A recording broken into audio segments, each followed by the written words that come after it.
Because I was frustrated with the role that the minister was playing over Mdluli over time. And I felt that I cannot be able to work within the political space in this fashion. If this is how the people operate or occupying these positions supposed to interact with executive authority, I'm not willing to take instructions of this nature because they are not right.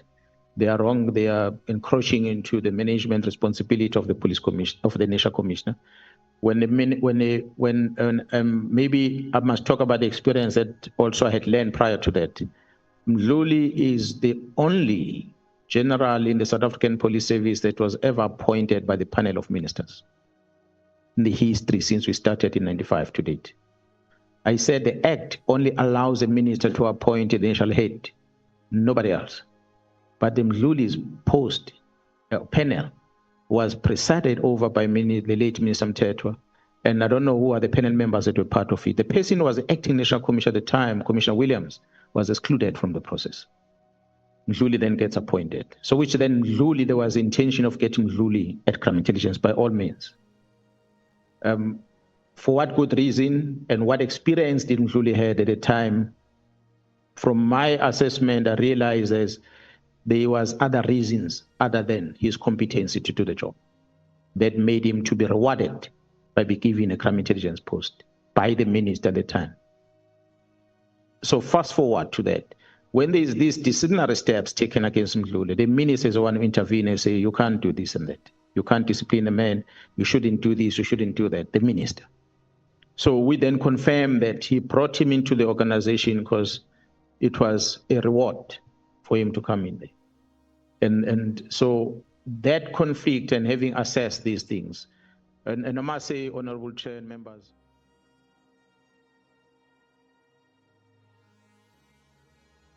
Thank you, General. General, then I'm going to go to the allegations that you've made against my colleague, Diane Kohler-Barnard. You've accused her of misusing intelligence information. Have you seen any official classified documentation that is labeled with the information on that you cite is in fact being classified? The list of the properties that were bought by crime intelligence are part attached to a statement. If you're not in possession of the DA statement that she issued, she attached that report. That is on one, which is issued by her. The second one I read to you yesterday. The questions that she asked in your portfolio committee, which she shouldn't have. Perhaps you should have told her that, colleague, this question does not belong. But it went through your portfolio committee to the police, and the response came in the same fashion. So those are some of the one examples that I can bring up now. Anything else that Ms. Mkhwanazi might be involved with, I think we'll leave it to in-camera discussions with the bodies that's supposed to. Because the nice thing is that people travel and they meet, and wherever they meet, there's cameras. And wherever they meet, there are people that are observing. And wherever they talk, there are footprints left on phones. Even if they delete messages, we retrieve them. Thank you, General.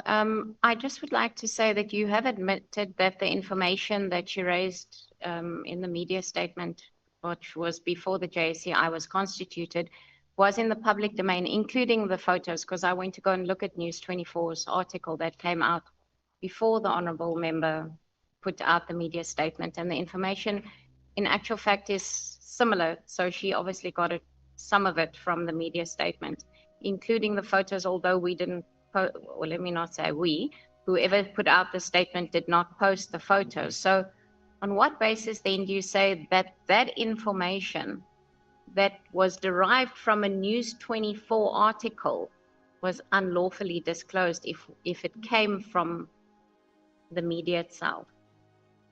You said, Honourable Member, that is your colleague, so I will not be surprised if you somehow would want to protect her. But awesome. I said yesterday when I presented that Ms. Kohler-Barnard, Honourable Kohler-Barnard, should be politically correct in this House, that she was sworn in as a member of the Joint Standing Committee of Intelligence last year, or previous administration. I'm sure you know that. She was a member there. So she knows what crime intelligence does. So when she becomes aware of this thing from the newspaper, she has an obligation as a lawmaker to approach a relevant committee and say, question number one, how does News 24 get hold of this? That is a responsible lawmaker. How does News 24? You cannot spread crime simply because it's not started by you. If there's a porn movie, someone makes a porn of an underage child, and you receive it and you circulate it further, you are participating in a criminal offense. You cannot use that as an excuse that it was already in the media, so therefore I have a right to share it further. Beside the fact that she was a member of the Joint Standing Committee before it was dissolved. She was there. She's a member of this House of Parliament as an MP, have taken an oath.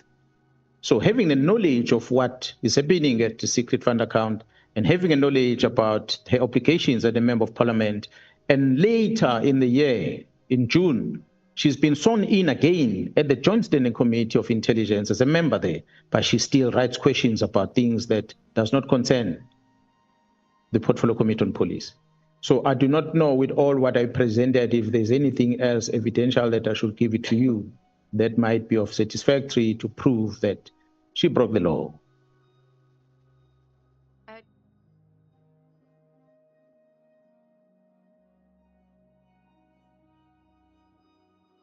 The Prim of Gauteng with a good intention to fight crime in the province of Gauteng, but they started a unit that by law should not exist.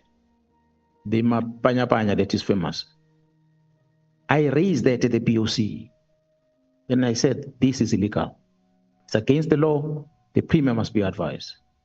He's got good intentions, but it cannot be done. The law doesn't allow it. The very same senior managers in the police says, no, just leave the Premier alone. We like this proposal.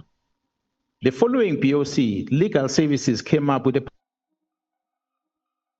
presentation, and they argued the same thing that I argued. Legal services. They presented that which is done in Gauteng, it's against the law.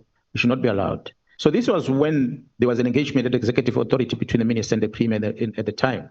But already these members were trained, and they were said to be part of the provincial law enforcement structure.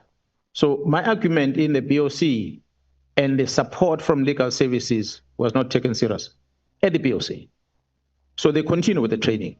But because legal services had already taken note of it, they went to the minister and said, the minister, you cannot sign this off. It's against the law. Obvious, the Premier and Gauteng one was not very pleased when the minister clearly didn't want to sign it. And as a result, to date, that unit, those group of members could not be incorporated into the Police Act as a result. So they are still there in Gauteng. I'm not sure whether they are enforcing the law or what they're doing in Gauteng, but legally they're not supposed to be there. So what I think at the time, which I even said and I sponsored the meeting, is that you cannot then as a province compare yourself with what's happening at the municipality. I think.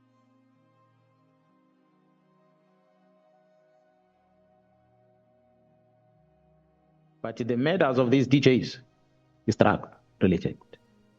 When the picture you're going to see when the matters gets to court is that this one thought he's clever by stealing this one's drugs and he starts selling them, and this one then killed him. Mm. So not to say the victim is a clean man on drugs. He died because of something that he did wrong to this one. But it so happened that in KwaZulu-Natal at one stage, there was a consignment found in Durban. And our laboratory in Durban is at Manzimtoti, which is about 10, 15 kilometers away from Durban. And it did not have a facility to keep such consignment of drugs. And the next place where we take these drugs to is Pretoria, where we keep these drugs in the bigger storages. But it so happened that case that the drugs were entered into the SAP-13 register of a police station, booked out the same time, and transported south of KZN to Potchefstroom, and locked into the offices of the PCI that had no one guarding it. And during so-called alleged load shedding at night, there was a break-in, in a big storage facility, a break-in. Inside that facility, there were bags of drugs, and there were also other drugs that were not associated with the ones that came, the consignment that came in. And there were firearms, illegal firearms that were also stored in there. But when the break-in happened, the only thing that was stolen was this specific consignment of 200 million rand of drugs and nothing else. You arrive at the crime scene, you will expect it, the crime scene has been cleaned, everything is stolen. But you arrive there, you find an AK-47 standing there, then you say, but why didn't they steal this AK-47? Then you realize the mission was not the AK-47. The mission was drugs. So they came to collect what is theirs, and they took it away. They left everything else untouched. And that made us conclude that it was a plan break-in. Because the question we are asking TPCI, why did you allow these drugs to come to your offices and there's no one guarding, and you have load shedding, and this thing happened during load shedding? So we believe the information tells us that those drugs taken there ended up in Johannesburg are part of the drugs that caused about majority of the murders that happened in Johannesburg. Because people took it and they started stealing, and they did not deliver them where they were supposed to deliver them. And that's what caused the unhappiness from some of the people. So